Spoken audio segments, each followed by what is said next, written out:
investasi salah satu yang paling penting buat pertumbuhan ekonomi kita.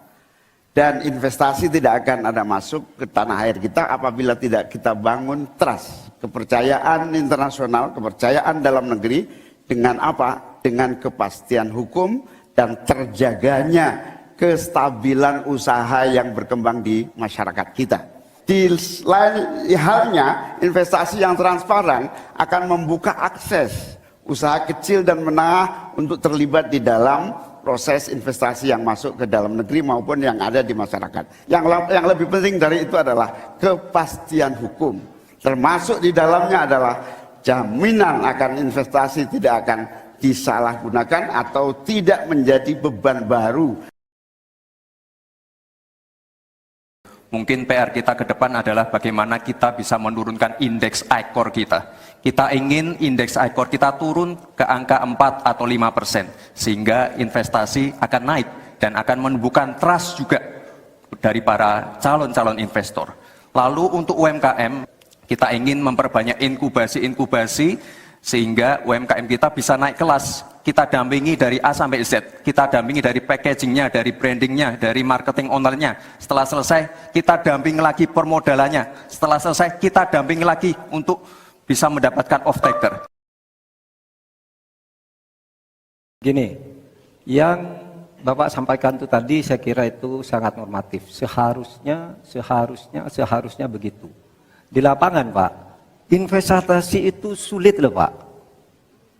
Prosedurnya bertele-tele, ada konflik of interest di mana pejabat yang ngurus itu misalnya harus mendapat sesuatu tapi disalurkan lewat si A. Minta izin misalnya untuk UMKM. Untuk UMKM misalnya, berapa? Perlu 24 meja, Pak. Pertanyaan saya, instrumen hukum apa yang Pak Imin bisa sediakan untuk menjawab itu semua? Memang apa yang disampaikan Pak Gibran, selain kita bantu permodalan dan kapasitas untuk produksi yang meyakinkan para investor masuk, ada prasyarat-prasyarat mutlak yang disiapkan pemerintah. Sekaligus menanggapi Pak Mahfud, kita punya undang-undang Omnibus Law, kita punya sistem baru yang lebih efektif dan ramah terhadap investasi. Berbelit-belitnya izin saya setuju, menjadi penyebab utama trust itu hilang. Nah, kita harus membenahi pada wilayah pemerintahan kita yang harus memberikan satu sarana infrastruktur yang memadai.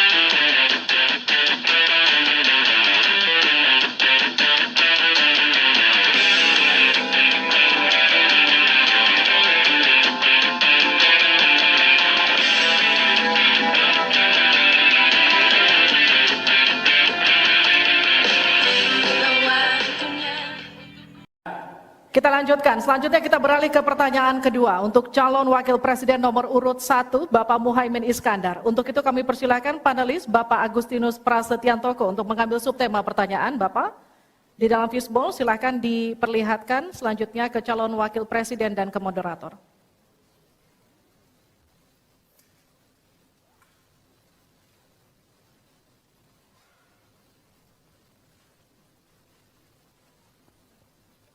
Investasi. Selanjutnya kami mengundang Bapak Fauzan Ali Rashid untuk mengambil undian huruf A, B, atau C.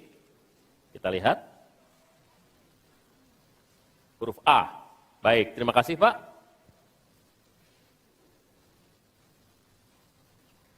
Kita buka amplop sesuai dengan undian yang didapat dan kita lihat masih tersegel Bapak. Kami ingatkan kembali untuk mendengarkan dengan seksama karena kami hanya akan membacakan pertanyaan satu kali.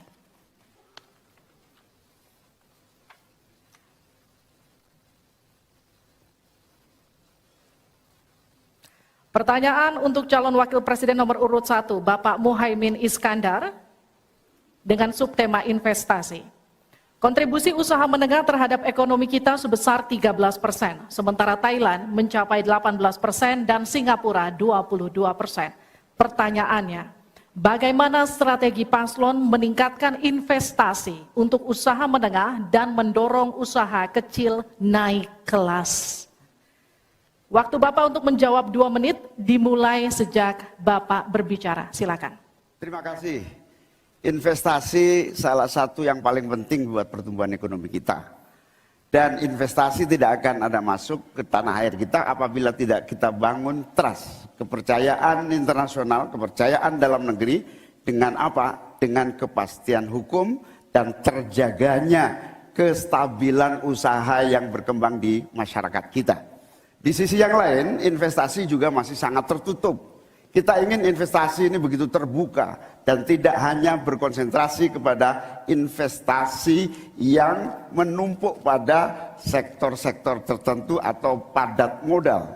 Kita perlu menggeser investasi ini menjadi padat karya yang bisa melibatkan seluruh anak bangsa ini mendapatkan pekerjaan. Di sisi yang lain, di lain halnya investasi yang transparan akan membuka akses usaha kecil dan menengah untuk terlibat di dalam proses investasi yang masuk ke dalam negeri maupun yang ada di masyarakat. Kedua, agar investasi ini bisa masuk buat kalangan UMKM dan seluruh pelaku usaha kecil, maka kita harus kuatkan kapasitas dan kualitas produksi dari UMKM kita, sekaligus tanggung jawab pemerintah ini meyakinkan sekaligus memberi fasilitas kemampuan pemasaran untuk meyakinkan para calon investor baik di dalam negeri maupun dari luar negeri.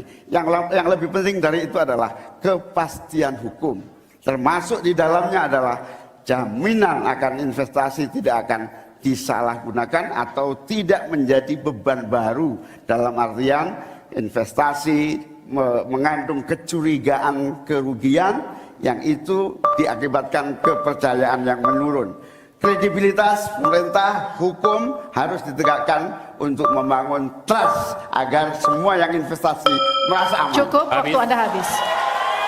Terima kasih. Mohon tenang. Kita mulai untuk meminta tanggapan dari calon wakil presiden nomor urut 2 terlebih dahulu, Pak Gibran. Silakan. Baik, terima kasih Gus Muhaimin. Mungkin PR kita ke depan adalah bagaimana kita bisa menurunkan indeks ICOR kita. Kita ingin indeks ICOR kita turun ke angka 4 atau 5%, sehingga investasi akan naik dan akan menumbuhkan trust juga dari para calon-calon investor. Lalu ini yang perlu kita garis bawahi. Kita ingin akses untuk logistik harus terkoneksikan sehingga distribusi bisa menurun. Lalu untuk UMKM, ini memang PR kita ke depan juga. Kita ingin memperbanyak inkubasi sehingga UMKM kita bisa naik kelas. Kita dampingi dari A sampai Z. Kita dampingi dari packagingnya, dari brandingnya, dari marketing ownernya. Setelah selesai, kita dampingi lagi permodalannya. Setelah selesai, kita dampingi lagi untuk bisa mendapatkan off-taker. Terima kasih. Waktu Anda masih tersisa, Bapak. Mohon tenang. Cukup? Cukup? Baik. Baik. Selanjutnya saya berikan kesempatan kepada Calon wakil presiden nomor urut 3, Pak Mahfud. Caimin, calon wakil presiden paslon 1. Begini, yang Bapak sampaikan itu tadi saya kira itu sangat normatif. Seharusnya begitu. Di lapangan Pak, investasi itu sulit loh Pak. Prosedurnya bertele-tele, ada konflik of interest di mana pejabat yang ngurus itu misalnya harus mendapat sesuatu tapi disalurkan lewat si A. Itu laporan yang masuk ke saya. Ada urusan harusnya diinvestasikan untuk rakyat, itu malah disentralisasi ke negara, dibuat PT sendiri lalu diurus sendiri, rakyatnya tidak kebagian. Nah itu yang sering saya dapat laporan dari berbagai tempat. Minta izin misalnya untuk UMKM misalnya, berapa? Perlu 24 meja Pak untuk mendapat izin UMKM. Pertanyaan saya, instrumen hukum apa yang Pak Imin bisa sediakan untuk menjawab itu semua. Selesai. Baik, terima kasih. Tenang, nanti ada saatnya untuk memberikan aplaus. Selanjutnya kita akan ke calon wakil presiden nomor urut 1, Bapak Muhaimin Iskandar, untuk menanggapi kembali. Waktu Anda 1 menit, kita mulai. Memang apa yang disampaikan Pak Gibran, selain kita bantu permodalan dan kapasitas untuk produksi yang meyakinkan para investor masuk, ada prasyarat-prasyarat mutlak yang disiapkan pemerintah. Sekaligus menanggapi Pak Mahfud, kita punya undang-undang Omnibus Law, kita punya sistem baru yang lebih efektif dan ramah terhadap investasi. Tetapi sekali lagi, pemerintah terlampau lambat dalam mengimplementasikan itu semua, sehingga harus kita selepet supaya lebih cepat lagi menyediakan sarana dan prasarana bagi percepatan izin. Berbelit-belitnya izin saya setuju, menjadi penyebab utama trust itu hilang. Nah, kita harus membenahi pada wilayah pemerintahan kita yang harus memberikan satu sarana infrastruktur yang memadai. Saya setuju, logistik menjadi salah satu kunci pentingnya. Logistik yang menyambungkan antara kebutuhan murahnya angkut barang sehingga investasi Cukup, menipis. waktu Anda habis.